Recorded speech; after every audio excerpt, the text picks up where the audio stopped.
वतन अजीज़ में वडेरों, चोरों और डाकुओं का राज है। ये बात तो किसी से ढकी छुपी नहीं, लेकिन बहुत से लोग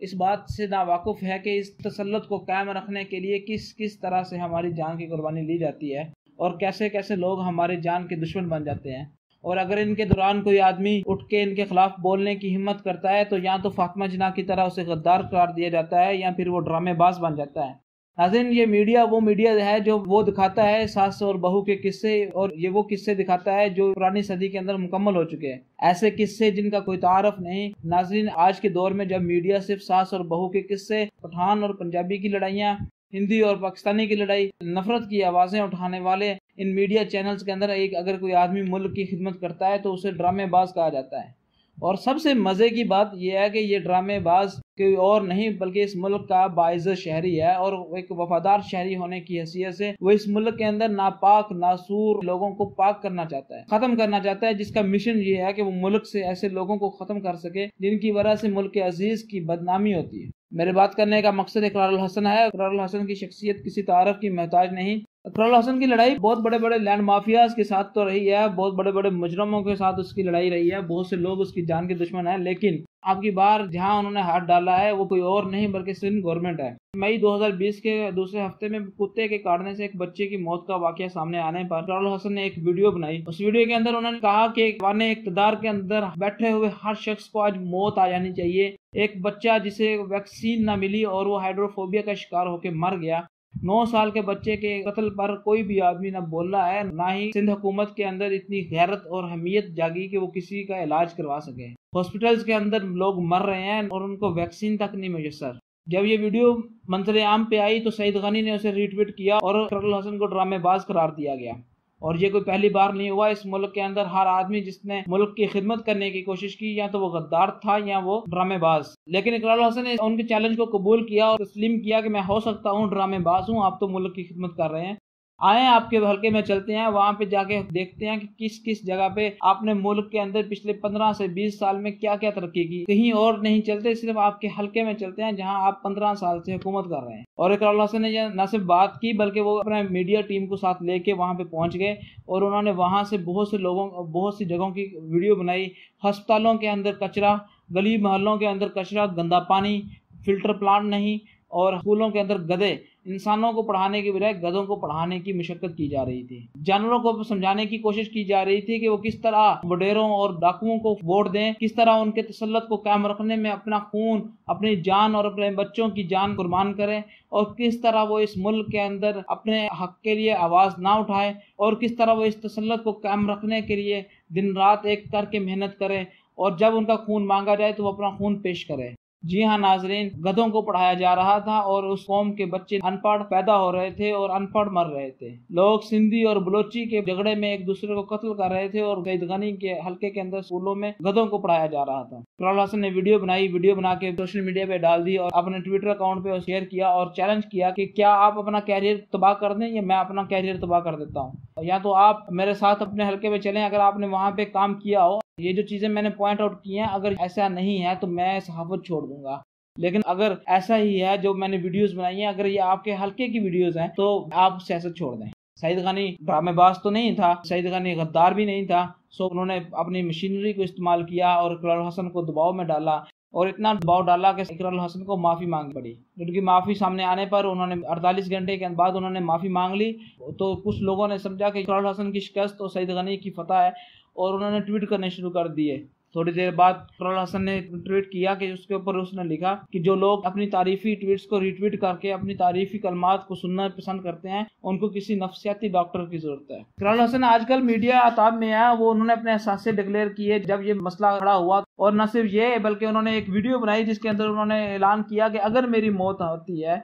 तो मेरी मौत का जिम्मेदार कोई और नहीं बल्कि chief justice of Pakistan, chief justice of Sindh high court, IG Sindh police और डीआईजी सिंध पुलिस होंगे। पाकिस्तान की आला गवर्नमेंट, आला हुकूमत, पाकिस्तान की अशराफिया, पाकिस्तान की गवर्नमेंट, पाकिस्तान का निज़ाम अदल, पाकिस्तान का निज़ाम कानून मेरी मौत का जिम्मेदार होगा।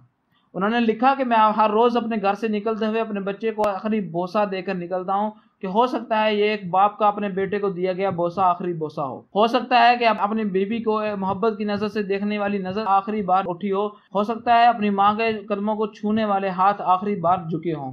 हो सकता है सर पे फिरा हुआ हाथ आखिरी बार हो और आंखों में खुशी के लम्हात आखिरी बार आंखों में आए हों। लेकिन उसके बावजूद भी वो कहते हैं कि मैं अपने बच्चों और अपनी बीवी और अपनी माँ की ममता को कुर्बान करने के लिए तैयार हूँ और हर रोज़ अपने घर से निकलते वक्त अपने घर को आखिरी निगाह डाल के निकलता हूँ कि हो सकता है शाम को इस घर के अंदर वापसी मेरी जिंदा सलामत हो या ना हो। इसलिए उन्होंने खुद को एहतसाब के लिए पेश किया, अपने एहसास डिक्लेयर किए, एक वीडियो बनाई, उसके अंदर उन्होंने सारा चट्टा कट्टा खोल के रख दिया और ये भी लिखा कि जब हम किसी से सवाल करते हैं एहतसाब का तो हमें चाहिए कि हम सबसे पहले खुद को एहतसाब के लिए पेश करें। मैं समझता हूँ कि रास्ते मदीना के अंदर किनारे लगाने वालों के लिए ये एक बेहतरीन मिसाल है, उन लोगों के लिए जो चोर नहीं है, जो समझते हैं कि वो डाकू नहीं है और उनके ऊपर करप्शन के केसेस भी नहीं है, तो उनको सबसे पहले खुद को एहतसाब के लिए पेश करना चाहिए। जिन्होंने अपनी ज़िंदगी को पाकी और साफ़ी के पाक और साफ तरीके से गुजारी होती है, वो अपने सासे डिक्लेयर करने में कोई भी झिझक महसूस नहीं करते। ना जाने इकराम हसन ने कितनी बेवा औरतों को, बच्चियों को मुख्तलिफ ज़िबा खानों से, मुख्तलिफ कैद खानों से रहा करवाया,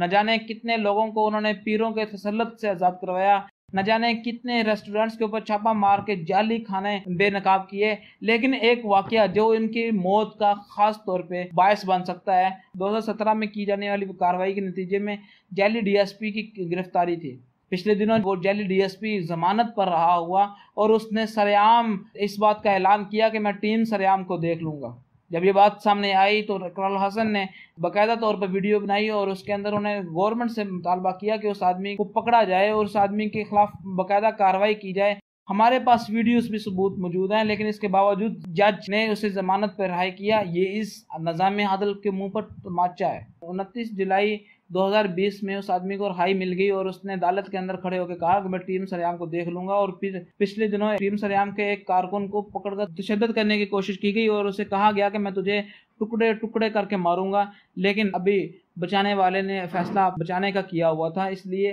वो बंदा अपनी जान बचाकर निकल गया। 31 जुलाई 2020 को इकराम हसन जब एक जगह शो करने के लिए पहुंचे तो वहां पे लोगों ने उसे ज़दोकोब किया, एसएचओ ने उसे ज़दोकोब किया और तमाचे मारे। मीडिया के अंदर ये बात वाज़ेह तौर पर देखी जा सकती है कि इकराम हसन को तमाचे मारे जा रहे हैं और लोग उसे देख रहे हैं। एसएचओ और उसका फ्रंटमैन न जाने कितने जुराइम के अंदर मुलव्वस था, लेकिन जब उसे बेनकाब करने की कोशिश की गई तो टीम सरेआम को थप्पड़ मारे गए और उन्हें ज़दोकोब करके कमरे के अंदर बंद करने की कोशिश की गई। वीडियो को सामने आने के बाद उस बंदे को एसएचओ से मुअत्तल करके गिरफ्तार कर लिया गया। मेरा सवाल यही है कि क्या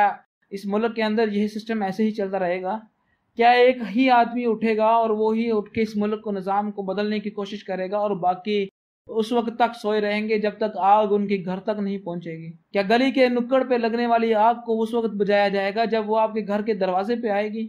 उस वक्त बुझाने के लिए पानी की बाल्टियां और रेत की बोरियां इकट्ठी की जाएंगी जब वो आपके घर को जलाना शुरू करेगी? कमेंट कीजिएगा और हमें बताइए कि आप चाहते हैं कि ये मुल्क इसी तरह चलता रहे, इसी तरह एक आदमी आए आपको तसल्लुत से आज़ाद कराने के लिए अपनी जान कुर्बान कर दे, उसे गद्दार और ड्रामेबाज के नारे मिले और उसकी ज़िंदगी को अजीरन कर दिया जाए, उसके बच्चों और उसकी माँ के सामने उस आदमी को ज़दोकोब किया जाए, तमाचे मारे जाएं? ये पहली बार नहीं हुआ, न जाने कितनी बार ऐसा हुआ, कितनी जगह पे उसे मारा गया, पीटा गया, तशद्दुद का सामना करना पड़ा। लेकिन सलाम है उस शख्सियत को जिसने ये काम अपनी सलाहियत और अपने वसाइल की बुनियाद पर जारी और सारी रखा। ऐसे मौक़ों पर फैज़ अहमद फैज़ का शेर जहन में आता है, नसार में तेरी गलियों के है वतन के जहां,